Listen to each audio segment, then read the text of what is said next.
There's a pretty one, Ulysses.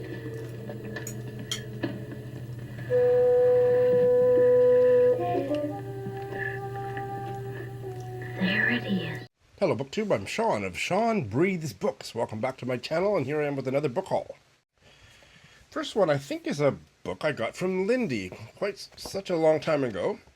Well, it's from Audrey's books, it must be from her. In fact, there's a note in here from Lindy. There we go. This was one my lesbian book club discussed ages ago, so I hardly remember it except for its intensity. Well, it is called The Bruise by Magdalena Zurawski. Have I got that right? Zurawski, I think. Zurawski.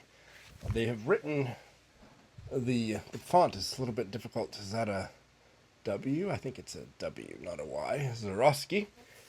And published by the University of Alabama Press in 2008. It's a coming-of-age novel of imperative voice and raw sensation. The protagonist, who just goes by the initial M, has a strange encounter with an angel, which leaves a large bruise on her forehead that doesn't go away. Well, Magdalena Zurawski was born in 1972 to Polish immigrants in New Jersey. Here's the opening paragraph. I lived in an attic room of one of the older dormitories on the side of campus that used to house the women's college before the university turned co-ed. My room was small, but had a large closet in which I was able to fit the dresser that came with the room without blocking my access to the hanging rod. The day that I moved into the room, I placed the dresser flush against the back wall of the closet, so that if I opened the closet door, I stood directly in front of it, with its drawers opening directly towards me, and its left side flush against the left wall of the closet. Well, that's a very detailed description of the layout of the room. Yeah, it's definitely something to explore further. And next is one that I helped organize the online book launch for this. This is by James Morrison, his debut work of published fiction, Gibbons, or One Bloody Thing After Another. And yes, Dorian Stupor and I hosted an online book launch for it, which is on my channel. It'll be linked in the show notes. This came out in 2023. The full title is Gibbons, or One Bloody Thing After Another, being the discontinuous narrative of an Australian family in short stories, including glass eyes, false mermaids, inadvertent death, nuclear weapons, and the accidental destruction of the Sydney Opera House. It is very much about all those things, I remember. So I haven't read it yet, and here I am hauling it. It's beautifully designed and illustrated, and I believe that maybe one of James's daughters did the illustrations. I think I seem to remember that. And let's listen to the opening two paragraphs. The opening chapter, I guess it's the opening story, is Eyes on a Wooden Floor. And there's the picture again. A shelf of eyes, polished and unblinking. At night, Celeste crept into the workshop, moving gingerly among the leaning panes and stacked rods of frozen glass. Each eye, solid, densely cold, fit neatly into the palm of her small hand. She would light the small gas lamp over her father's workbench and slowly roll the eye in the flickering yellow glow. The milky white of the orb, the glittering blue or green or hazel of the iris, shot through with specks of light and dark. The black target of the pupil. Size, her father had explained, was everything. Too small a pupil would make the customer look shifty, like a criminal. Too large would make them eternally, permanently shocked or surprised. Though wider pupils could be attractive in a lady, it was important that both eyes matched. A fraction of an inch was all the difference between a normal eye and that of an opium addict. Well, that's a very inviting opening couple paragraphs.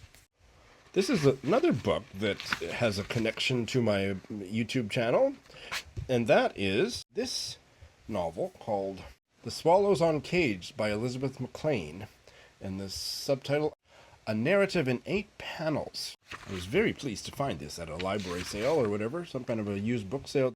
Came out in 2015, but it's really hard to find a copy, so I have found a copy. Elizabeth McLean is one of my subscribers and a frequent commenter on my videos, and she lives in British Columbia, and this is, I think, her one published work of fiction. She lived in Hanoi for 6 years teaching writing and immersing herself in the history of Vietnam, and has written this novel that's set in, well, it's an imaginative recreation of the lives of Vietnamese girls and women over the past 1,000 years. The structure of the novel relates to a 8-panel Vietnamese screen. And it sounds absolutely fascinating, and I have it. Let's listen to the opening 2 paragraphs from panel 1, called The Black Stain. He caught her unawares in the hollow of the black mangrove ravine. She was heading home, treading over the mangled roots that sprawled on the trail like crab legs. A gust of mint-scented air swept by, and she caught the sound of rustling in the grass, ferrets and hares returning to their burrows for the night. But then she heard twigs snapping and footsteps on crisp leaves. She whirled around, and there he stood, against the last of the light, a tall man not of her village, whorls of matted fuzz hanging from his chin. She stared at him, her body stilled, her wits running. No family lived anywhere near that stretch of bog, and the village drum had given no warning that a stranger was inside the gates that day. She had just delivered the family's gift of rice to teacher Kwong's hut, and he had not mentioned any visitors. Was he a demon? A beast in human form? A savage from China? If he were a man, he would not dare approach a girl who was not his betrothed. But if he were an evil spirit, he could carry her off in an instant. Well, I am quite intrigued. The Swallows Uncaged, by one of my subscribers, Elizabeth McLean. Here is another novel by the Argentine-French writer, Eduardo Berti. The Imagined Land. This is translated from the Spanish by Charlotte Coombe. Last year I read his it was his novel, but it was it's like autofiction in which he doesn't appear. Is that still autofiction? That I absolutely loved. It was about a palliative care ward in France. An Ideal Presence, and it was set in a palliative care ward where he's a doctor, isn't that right? Eduardo Berti is not a doctor, but he did a residency at a university hospital in Rouen, France. It was called a medical literary residency, and he wrote this kind of autofictional novel of the stories that the staff of nurses and doctors and you name it, janitors at this palliative care ward told him, and it's one of the most beautiful books I've ever read about death and dying, which is a topic that I've always been fascinated by, and I recommend An Ideal Presence with all my heart. That one was translated by David Levin-Becker, and it came out, in 2017. This one also in 2017? My goodness. The English translation is 2017. I guess the original Spanish language is 2017. Oh, so he's very prolific, I guess. Anyway, what is this about? This is a star-crossed love story set in pre-revolutionary China through the eyes of a young girl. That's all I need to know, but wow, he just really writes about whatever he feels like. This is very interesting. Based on how much I loved and was blown away by An Ideal Presence, I will try anything he's written. So, different translator, right? The one, Ideal Presence, Daniel Levin-Becker. This one, Charlotte Coombe, and Charlotte Coombe is a famous translator. Here's the opening paragraph. The new sun illuminated the first day of the new year. We had been awake all night, as was customary on the Dan Yin Ye. I don't know how to pronounce that. Then at dawn, we had devoted the first hours, the hours of the long shadows, to visiting our dearest neighbors, to wish them a good year, or at least a better year than the one just gone. Many of them gave us a gift of 2 small cloth bags, each containing a coin, one for my brother, one for me.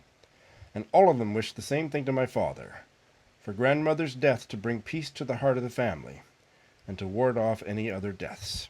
And I thought I'd better haul this one, because I'm going to start buddy reading it this coming weekend.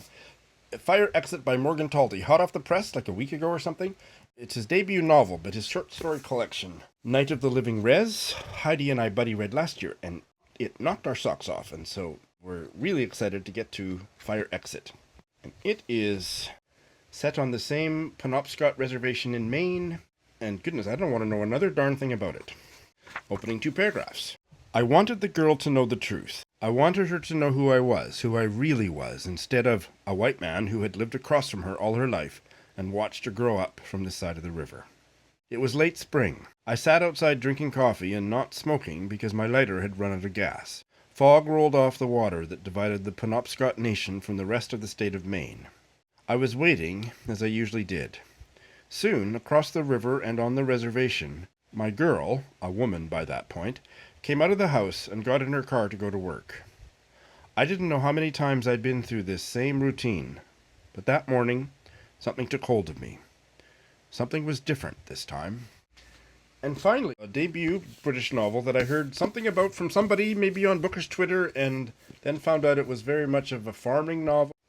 Don't remember exactly what I heard about it, but it must have been positive, and the fact that it was a farming novel, I bought it. The Borrowed Hills by Scott Preston. It's quite a cover.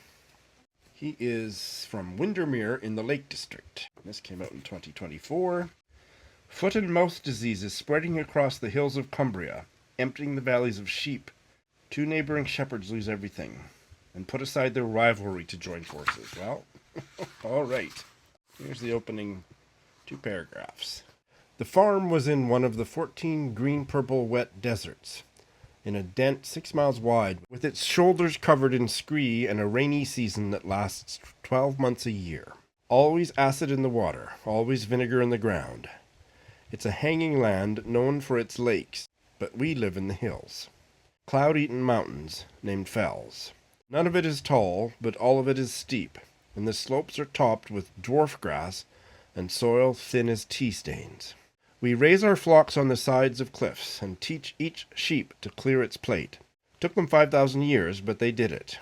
Left nowt but bare rock, soaked black, and learnt to love the taste of moss. Everything fell down to the floor of Curdale Valley, back when meadows had wildflowers, and there it was flat enough to sell your sheep. Some folk decided to stay and build a village called Belrith. It was a market at first, then they got at the coal under the fells, and then the slate. And when that was gone, it was where off-comers came to eat ham and chips on their way through to postcard country. Well, that absolutely grabs me. How about you? Well, what do you think of those? Thanks for watching.